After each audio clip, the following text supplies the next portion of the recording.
It's Not Another Buffalo Podcast, hosted by three of the most underqualified sports personalities this side of the canal. With John. There's no way in hell that I can leave that in, right? You don't think so? Well, to quote Rage Against the Machine, what better place than here? And, what better time than now? And Brando. We have this trust built on, whatever it is, like Bibles and gold bricks and whatever Brandon Beane's drinking over there. All right, welcome back to Not Another Buffalo Podcast. I'm John. I'm here with my buddy Brando here on a Tuesday evening. You can find us on all platforms at Not Buff Podcast. And this show, as always, is sponsored by Small City Realty. If you're looking to buy, sell, or manage property in Western New York, our guy Zach Korzelius, you can contact him at 585-409-1088. That's 585-409-1088, or Zachary at smallcityrealestate.com. Best realtor in Western New York. Give our guy a call. He's the best. Anyway, so Brando, we had some, this is not what I thought we'd be kicking off talking about this week, but it's kind of, I didn't expect there to be a bigger story than the Buffalo Bills draft. I mean, draft season is busy enough in and of itself. It's probably the busiest time in the offseason, the thing that we have the most to talk about. And I'd love to say that we should come on here and talk about all these awesome prospects that we drafted that are now going to fit into the team, where they fit into the roster. And I feel like that conversation's and the general conversation in the Bills public is going to get pushed off a week because of what happened on Monday morning on Jeremy and Joe, right? Yeah. My counterpart, another Brandon in the world, made some headlines.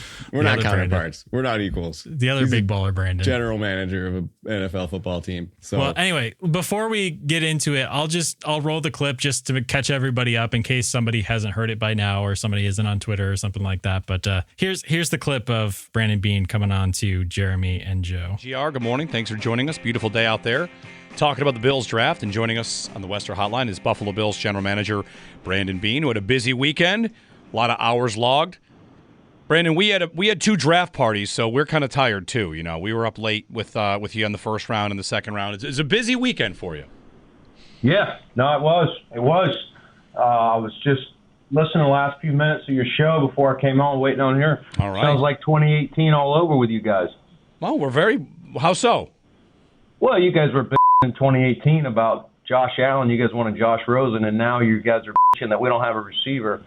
I don't get it. Like, we just hold on, let me talk. We just scored 30 points in a row for 8 straight games.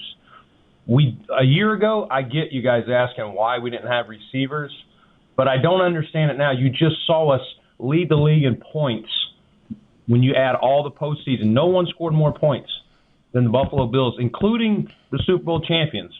So you just saw us do it without Stephon Diggs, same group. How is this group not better than last year's group? Our job is to score points and win games. Where do we need to get better? Defense. We did that. So I get it. You got to have a show and you got to have something to bitch about, but bitching about wide receiver is one of the dumbest arguments I've heard.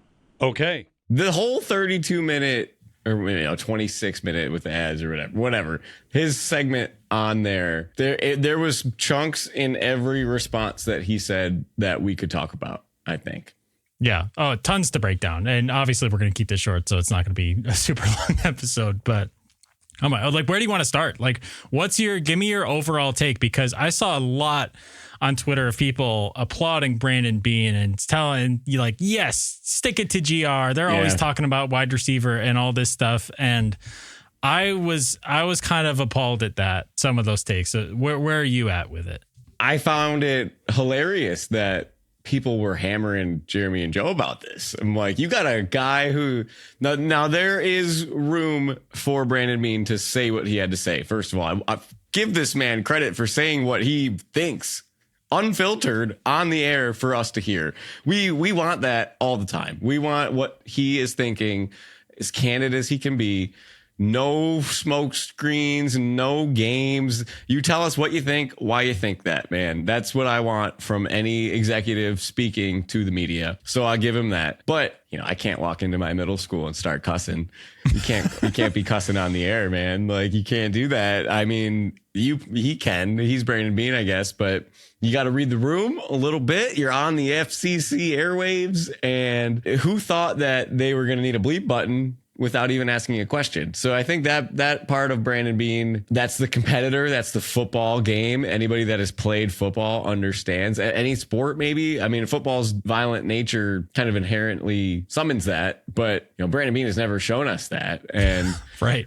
Until now, but he's got it in him, I think, obviously. And to not get a question out, I'd be like, busy weekend. Yeah, well, yeah, all this thing. So, oh my God.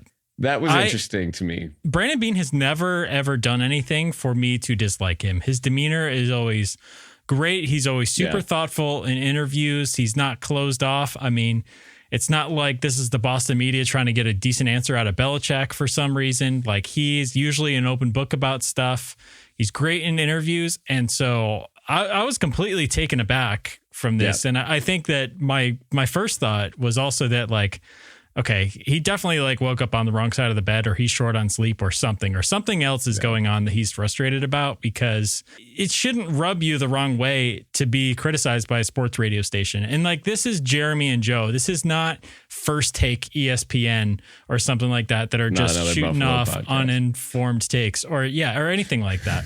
Like, if you're Brandon Beane, you shouldn't care. If you want to have a conversation about that, that's fine. But I don't understand. Like, it was so unprovoked. Was the crazy. Yes. It's not like they grilled him for 4 questions straight about wide receiver and he's getting a little agitated. Like, okay, you're bringing me on your show. Now you're going to grill me about wide receiver. Like, none of that. It was just like right out of the gate, pleasantries set aside, and like wham, bam, disrespect.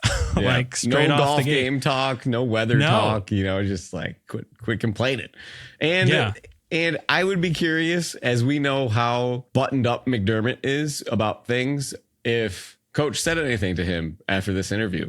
Oh, I'm sure ownership didn't appreciate it. Did anybody say anything to Brandon Beane after this? Does McDermott say, yo, what happened, bro? But I feel like McDermott dealt with the 9/11 comment, which is still worse than what Brandon Beane did. And, you wonder, how does their conversation go on the golf course? I always go back to, Beane's a big golfer. Whatever they're doing, if they're having tea in London, I don't care what it is. Does Coach say, Brandon, what were you upset about? Why did you get so upset about this? What grinded your gears so much that you went on WGR and said these things? I mean, you're an executive of a professional football team, and you're not even on this story went national, by the way. Like, I got an ESPN notification. 5 seconds. I got an NFL.com notification. Like, all my apps started lining up, all of them. And, this is, I think Beane went on McAfee today. I didn't see that interview yet or anything like that. It was this became a big thing, but it rubbed me the wrong way, because I was kind of disappointed. Like, you're the general manager of an NFL football team, like a model franchise NFL team. If you get mad at somebody, like, just for their opinion or anything like that, like, you got to hold it together, man. Like, there's got to be that little voice inside your head that says, hey, I'm not in 5th grade. I don't just get to yell at people and then, throw consequences to the wind. Like, I don't know. I thought it was kind of childish. Yeah. Is that going too far? No, that's a good explanation. It doesn't make you feel good when somebody in that position kind of loses their cool a little bit. You expect somebody in a position above you to be a calmer head, right?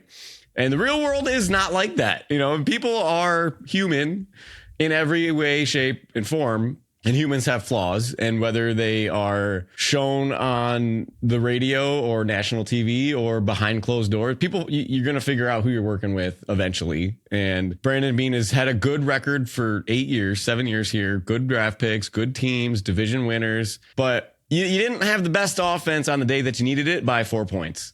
So don't tell me that, and don't tell me that I can't have an all-pro receiver, an all-pro line, an all-pro running back, and all-pro wide receivers, because it's happening in the NFL right now. The Philadelphia Eagles have all of what you just said, and they have the all-pro running back, they have the all-pro line, they have the all-pro wide receivers, and they have the all-pro quarterback. So I guess you just need Howie Roseman as a GM to have those things. I guess you can't have those things if you have Brandon Beane as a GM, right? And maybe you get fired. What's this self-limiting mindset I'm hearing from this? My first thought was, that's not right when he said that. And to be the host, to be Jeremy and Joe, and to bite your tongue at that moment, to read the room, to be like, all right, maybe I shouldn't push Brandon. I would have. I was gonna say I wouldn't have had that. I would have been like, yes, you can. Who says you can't? Is there a rule in the NFL rule book that says you can't draft great prospects and turn them into great players before they are a salary cap liability. Yeah. Like, they just were talking about it in the afternoon show. The guy brought up how the Packers hadn't drafted any wide receivers in a really long time. And in the last 4 years, they have spent a lot of second, third, fourth round picks on receivers. And then they went first round receiver this year. So they have this collection of talent, and then they added to it. And Tyreek Hill with Jalen Waddle. The duo wide receiver combo is the trend in the NFL now, right? It's to have two studs. And our stud is a running back and a quarterback. And that's outdated in today's NFL. Apparently not anymore with Saquon and Jalen Hurts and Derrick Henry and Lamar Jackson, whatever. But some of what Brandon Beane said is accurate, I thought, which was also the part, like both of them were right in the certain sense that, you know, the Bills roster as a whole is good and the Bills did need help on defense. But then when he says, you know, we don't go into a draft about looking for needs, I'm like, well, you needed defense and you took all defense, and you've done it before with Kyrie Elam. I said it on the last show. I'm like, you took a corner because you needed a corner and it blew up in your face, and you took a wide receiver last year and you traded back. Brian Thomas was 7 picks in front of you. You could have gone up to get him. You traded back and you took a need. I mean, was he the best player available? Cooper DeJean was still on the board, and he seemed to have, you know, we don't have to go rookie to rookie behind Keon Coleman, but you took a guy and you you voiced your opinion that Keon wasn't good enough, especially when he came back from his injury. You got rid of your 2 receivers, Mac Hollins and Cooper. Yeah. Unofficially. Cooper. He's not here. So, right. You lost 2, you replaced him with 1 in Jordan Palmer, and that math doesn't equal. And he's talking about Dalton Kincaid in the likes of Sam Laporta and Travis Kelce. He's not even close. Like, you can't do that. It's like calling Rob Johnson Tom Brady. You know, they're not the same. They're not the same. And you needed a guy to go make a play, and it's not on Kincaid, really. It was a tough play, but your guy didn't make the play that you needed. You scored 4 fewer points than you needed to, and your offense didn't get it done. You said you wanted the ball down 3 to end the game, and you're 0 for 2. You've struck out twice with that situation. So I don't know. When you're fired up like that, you're kind of, you know, he had his stats ready. You know, he was listening Sale and Joe and Jeremy beforehand. So I wonder during that, like, he's pacing back and forth in his office, just like, oh man, we had the best offense. We scored the most points, but you didn't score enough points when it mattered, man. I don't know.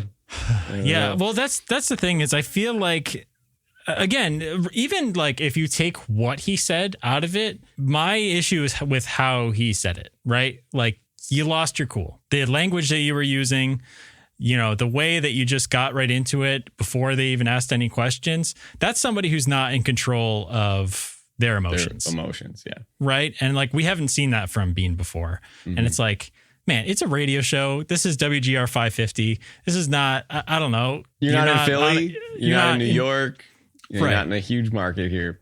And again, like, if you're Brandon Beane, your fight is with the Kansas City Chiefs, not the local Buffalo radio station. This isn't even, you know, our buddy Jerry provoking people with questions on Media Day or anything like that. Like, either of the Jerrys, Baltimore Jerry or Buffalo Jerry, either of them. But I don't know. I think that the tough thing about this is kind of a stake in the ground moment that I feel like Brandon Beane backed himself into a corner with these statements too. And I bet you he's probably not going to feel great about this 6 months from now, not because of how the Bills are doing, but just because he's like, man, I probably shouldn't address those guys that way or been that way. It was just a radio show. You know, it wasn't high stakes anything. But now if you come out and your wide receiver core doesn't perform, you're going to look like a clown to not just the people in Buffalo, because we'll give you a pass because we understand what you've done. Josh Allen. Yeah, right. Yeah. We understand what you've done with the roster. You think the hot take shows are going to give you a break on this? If you think Freezing Cold Takes isn't going to be tweeting this clip a year from now in the AFC Championship game if the Bills receiving core doesn't do a good enough job against the Chiefs again? Yeah. Like, you kind of put your stamp on it. And I thought it was interesting too that he doubled down and said, you know, like, if there was wide receivers that we liked available, then we would have taken them. And it's like, well, then why was it dumb to criticize your receiving core in any way? Because again, like, you've done a great job, but at the same time, you're never immune from criticism. And even if you have done a great job, it's the local media. It's their job to talk about you and the roster for 4 hours a day. Which he was a little condescending about, I thought, when he's like, you have a show, you got to say this stuff, you got to talk about this stuff. And I'm like, everybody's talking about this stuff. It's how the fans connect in the community in Buffalo. And these morning show, afternoon show, One Bills Live, you know, the Murph show, that was a big deal. Howard Simon was a big deal here for a long time. Chopin Bulldog have been on the the air for 20 something years. People care about this in Buffalo and they love their sports. They love it because you've brought it into relevancy. And this is a way for the fans to voice their opinion one way or another, whether you're listening or not. And it's happened before you, it's happened during you, it's going to happen after you. And to just lose your cool. But then, like you said, he put himself on a side of something, and the Bills are very good at not doing that. They didn't do it in COVID. They haven't done it with any big contracts. They did it a little bit with Jordan Poyer, and they did it. They're going to be in this battle with James Cook now, and maybe a little bit with Tremaine Edmonds and other Gabe Davis. So, but not like a controversial stance. And the thing with Brandon Beane is, this is why it was confusing to me, is you talk about your guys last year, you watched 4 games and you were like, this isn't good enough, so we're going to go get Amari Cooper. And I've always thought Brandon Beane was rational in the sense that he could identify on his team the needs that he needed. And the Bills offense in that playoff game, it struggled in the first half. And there was times that it dried up. And your quarterback's made a couple bad throws. He is throwing super contested balls to Matt Collins, like the shortest separation on a touchdown pass in the league, according to the Amazon Web Stats or whatever. Next gen stats. So for him to say that makes me think, he was so concerned about all of the Kansas City Chiefs players running wide open. And then again, this is what drives me crazy, because the pressure is on McDermott now, because you drafted all these guys for the defense. They have to come through. This defense has to be a top 10 defense again next year. And if it is not, we have done this before. We had all pro safeties, all pro corners, all pro linebackers, good defensive linemen. And we watched Tyreek Hill run wide open. We watched the Kansas City Chiefs slice our defense like it was butter. You had a top 8 defense in the 13 seconds game, and you could not stop them. And you had all of these pieces already, and it was not enough. So I think Brandon Beane's discrediting Andy Reid and how they play us. And that's what matters, man. You're 0 for 4. They have not made you look like an NFL defense one time in any of those games. Maybe the Jordan Poyer punch out of the end zone is like the highlight of the defensive in 4 games. And you're going to sit here and talk about you scored the most points in the game. You did this, you did that. You didn't get a stop when it mattered because your coach's defensive scheme was bad. And you didn't score enough points in the first AFC Championship game. You didn't score enough points in the divisional game last year. And you didn't score enough points in the AFC Championship game this year. And 13 seconds was the defense again. So again, I think it's on the head coach to use these players the right way. Maybe Brandon Beane's a little frustrated with the development of the defensive players that he has taken. Maybe that's a little bit on the coach with Kyer Elam and Boogie Basham. But I think that for him to say what he said about everything, it was like, I've always given him so much credit to be able to see the last game of the season and make adjustments with it. And like you said, John, it put him on a side of something that he's never done before. And if they have to go make a move 3 or 4 weeks into the season, and I'm another team and Brandon Beane's calling me, instead of asking for a 3rd round pick for Amari Cooper, I'm asking for a 2nd, right? Like you just took a stance on something and your back is now under pressure. You put yourself under pressure that you already were under more of by taking all of these defensive players. I just think it's on like Beane just amped it up for everybody, especially McDermott. Yeah. So yeah. The thing is with Brandon Beane, though, too, is it's like, I think we acknowledge that he's a top 5 GM in the NFL, but I think we 100% realize that he's not. No one's saying he's the best GM in the NFL. And the reason for that is like Brandon Beane's is a lot like a lot of other GMs who is able to get a takeaway from that last game of the season and then make an adjustment last season, right? But wouldn't it be even better if you had already addressed that weakness before it became fatal? Yeah. Because again, that's what we're trying to do here. Like, this is a perceived weakness that could become fatal, right? Last year, it was great. You got away with it. You ran an offense that somehow seemed to supersede the need for an elite star wide receiver. The question is that sustainable? And if that comes back to bite you in the biggest game, is it worth it to like, okay, well, only if we lose in the AFC Championship game again, then we'll spend a number 1 pick on a wide receiver, right? Like, again, nothing on the roster is perfect. Like, it's never going to be that level, but Howie Roseman seems to be able to address these needs before they come up and before they're fatal. And I don't know. I feel like Brandon Beane shouldn't be throwing stones in a glass house because he's done a great job. I love him as our GM. He's not immune from criticism. And this is a terrible, terrible look for an NFL GM. It doesn't even matter. Like, even before you get into what he says and like the problems with that, just from an attitude approach standpoint, like, that was just not cool. You're going on the radio to have a conversation with somebody and they're allowed to criticize you. Like, if you can't take that from local Buffalo non-hot take radio hosts who are just doing their job, like, man, like how does real conflict go for you in your life? Because that's not real conflict. This is not. And he turned it into such a confrontation. It was wildly immature. Great radio. The other thing I heard on the radio today, people are calling in and it seems to put a real divide in the fans. And I think the most important thing to remember is we all are on the same team. And this team, the Buffalo Bills, has been beat by the Chiefs 4 years in a row. So let's take the anger and put it to the Chiefs. Well, I guess 4 out of 5, right? 4 years in the playoffs.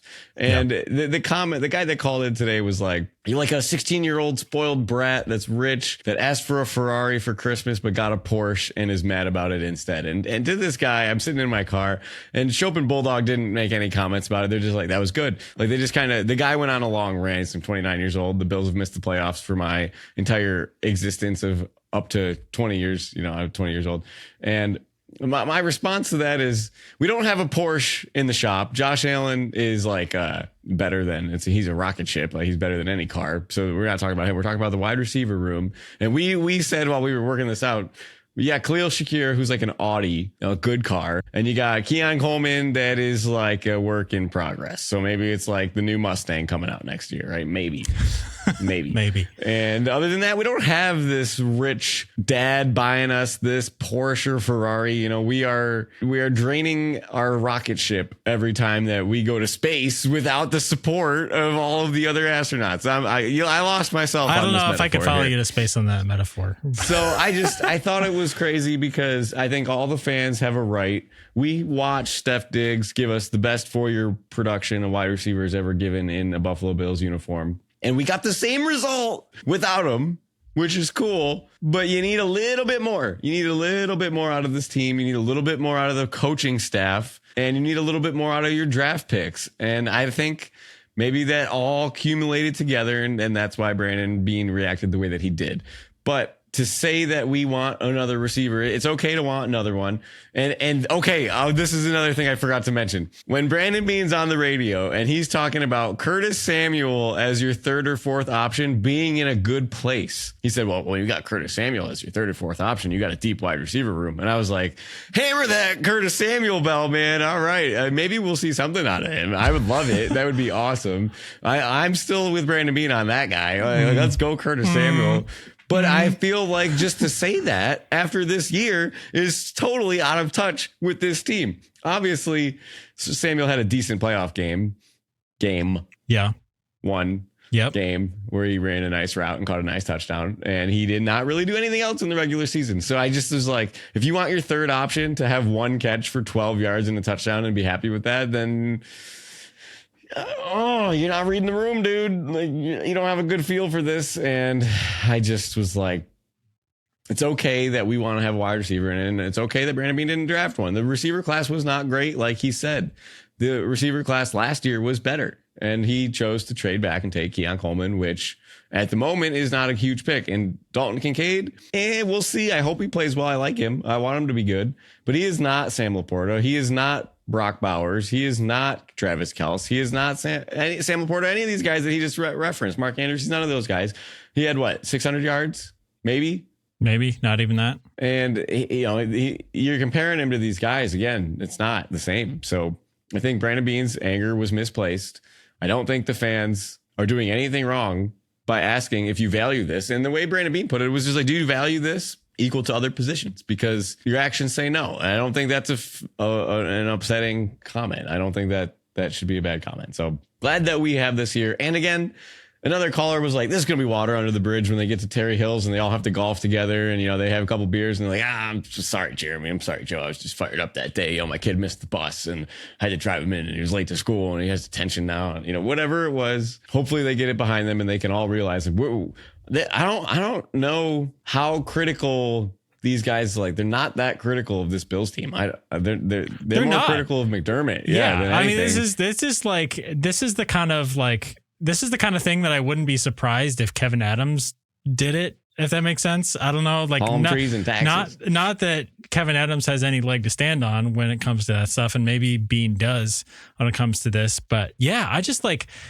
I don't know. And even when they went beyond the wide receiver, the wide receiver thing, that's fine. But I don't know. They were he was very belittling to them as radio show talk hosts. And it's you and I are doing this just as friends because we live apart. It's a hobby. We do it for fun. Nobody gives a it's all right. Yeah. We do this for fun. We have a small dedicated audience and that likes to listen to us every week. And that's cool. That's awesome. Yeah. It's a small tribe. Yeah. We're not anybody's. We have careers in different areas. We just do this for fun.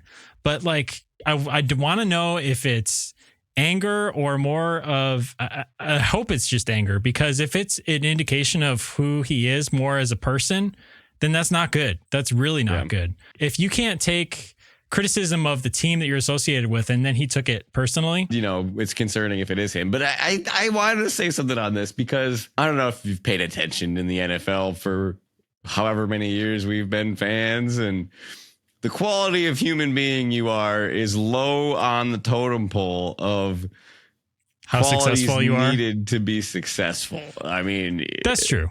That's true. So, but we've always maybe I can say today different. I'm less likely to want to go get a beer with Brandon Beane. I think it makes me more want to have a beer with him. Really? I want to ask him what the problem is. Yeah, be like, what's the matter, man? And then if that conversation goes poorly, maybe we only have one and I just leave. But I'd be curious. I want to know. I want to know what he was thinking, why he went off like that. Why did it trigger him that much? Well, let's get. But if you're a professional in that level, if something triggers you, you get mad. I think you should be able to have the sensibility to have the wherewithal to have a conversation with somebody, and you can express that you're upset, but you don't have to talk down about somebody's profession in the process. That's what really rubbed me the wrong way. I mean, that's a huge thing for me personally as a teacher, whatever, all the other jobs I do, that happens all the time in my life. And that's just get out of here, and it's something that lives in all aspects of every industry. If you own your own business, if you're a teacher, you're an accountant, you're a machinist, you work in a factory, you work at a car dealership, somebody will have always something to say.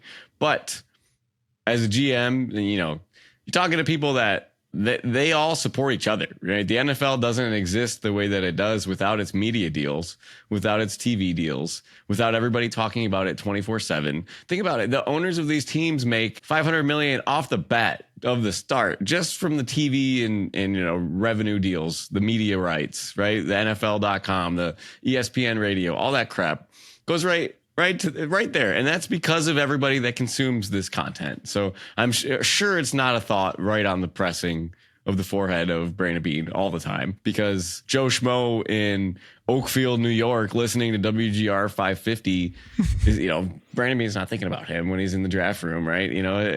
But the salary cap went up $20 million this year because of all the Joe Schmoes all over the world and Susie Coolies, whatever you want to be. So it's just something to be thinking about all the time. And he made himself a villain a little bit. I mean, he made himself polarizing, and the Bills are so good at not being polarizing. That's the takeaway, right? And you made that point. You did a good job of making that point. And it's something new. We're in a new era without Diggs, and we did it this year, and now we're moving forward. We're in a different era now. And this is a mark of demarcation now, and we have said it. How many more rings do you get at this? How many more chances do you get at this of trying to beat the Chiefs in the playoffs? And I don't think you get too many more. I mean, Allen's going to be here, right? Allen's the constant, and we always have to remember that. Josh Allen is why we are what we are. Brandon Beane made that happen. Josh Allen has elevated everybody else. So I think Brandon Beane had okay points. The fantasy football comments. He said fantasy football 5 times in 20 minutes. That's the part that I don't like, because you can play Madden, you can play fantasy football, you can play whatever. But we still know stuff. That's saying I have the job and you don't, and so you don't know what you're talking about. Yes. And that's not the case at all.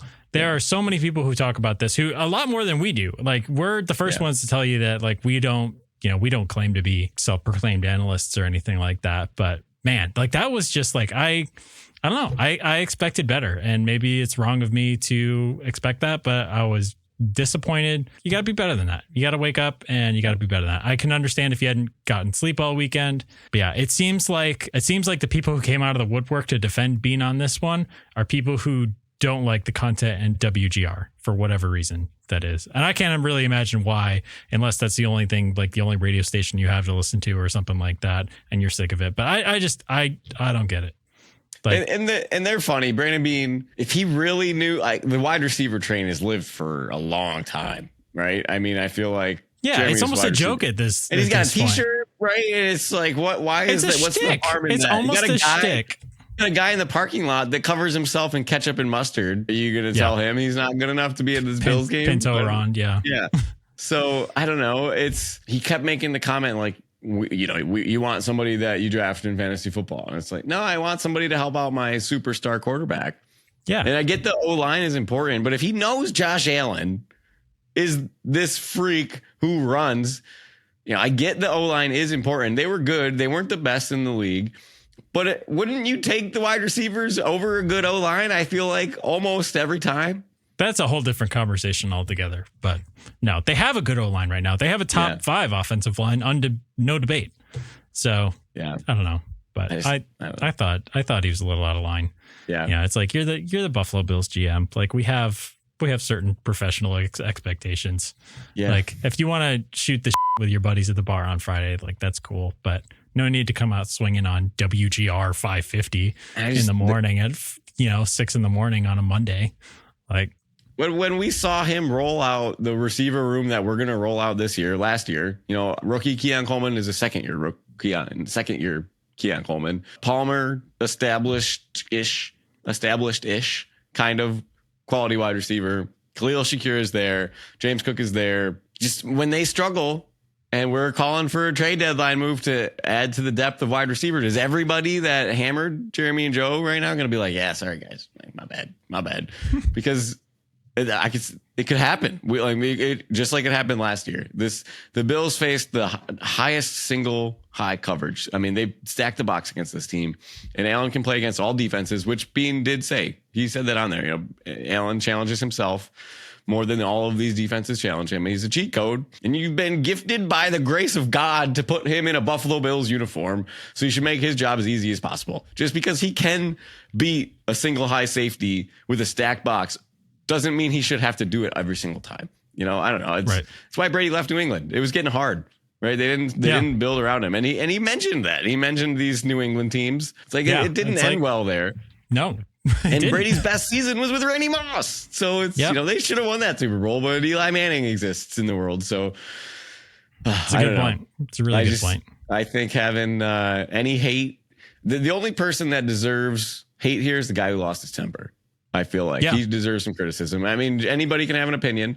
All these podcasts, whether we agree with them or not, whether they're on a network with us or not, we don't have to like every single thing that everybody says. But I'm not going to you and I would cuss never them out on Twitter. I was going to say, even if you and I got like the most mad we could possibly get, even at each other, like, we're not going to stoop to belittling each other. If I unplug this mic one more time, man, you might. I don't know.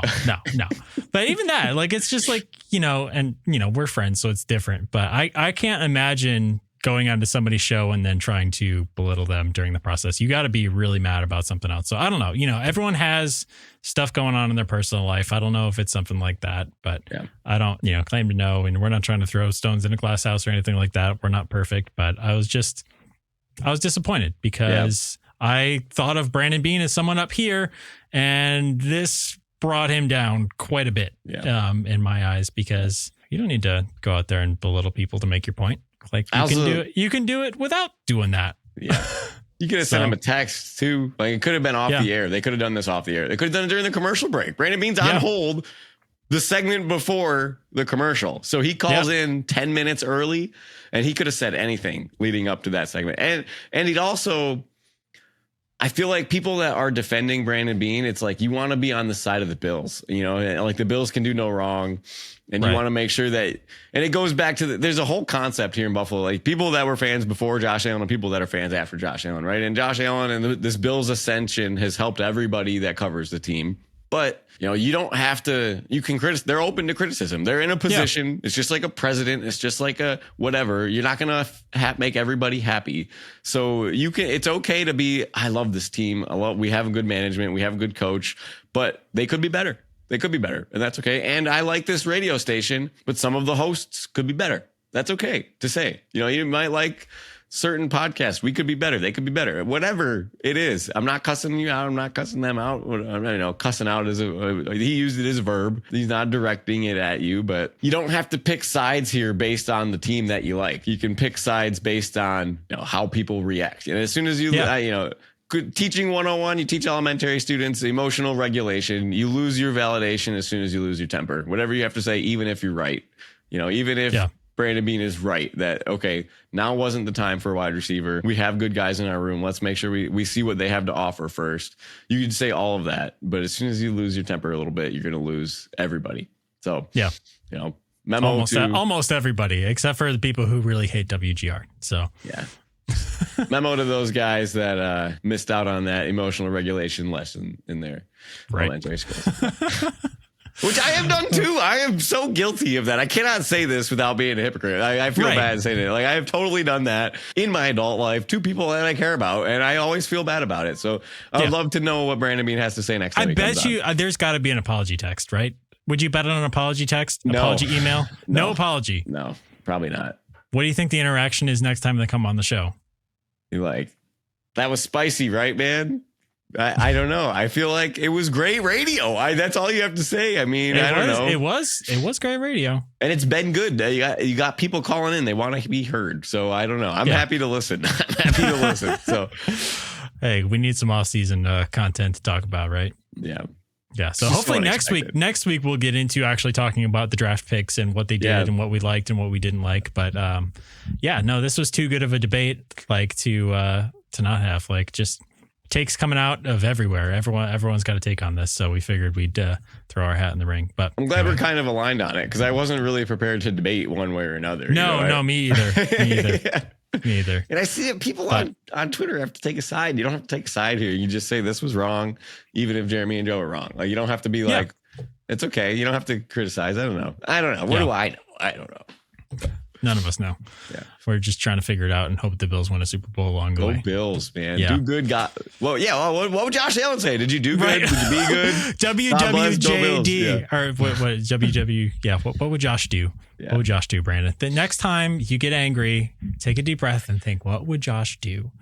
Yeah. And so anyway, you can find us on all platforms at Not Buff Podcast. Give us a follow, all that stuff, whatever. Shoot us an email if you have your own thoughts on this and you want to talk about them with us. We'll share it on the show, any of that stuff. Not Another Bills Podcast at gmail.com is the email address for that. Shoot us a DM on any of our socials at Not Bills Podcast, any of that stuff. We'll be back next week. Hope you all have a great week. Enjoy it. And as always, go Bills. Do good, be good. God bless. Go Bills. All that stuff.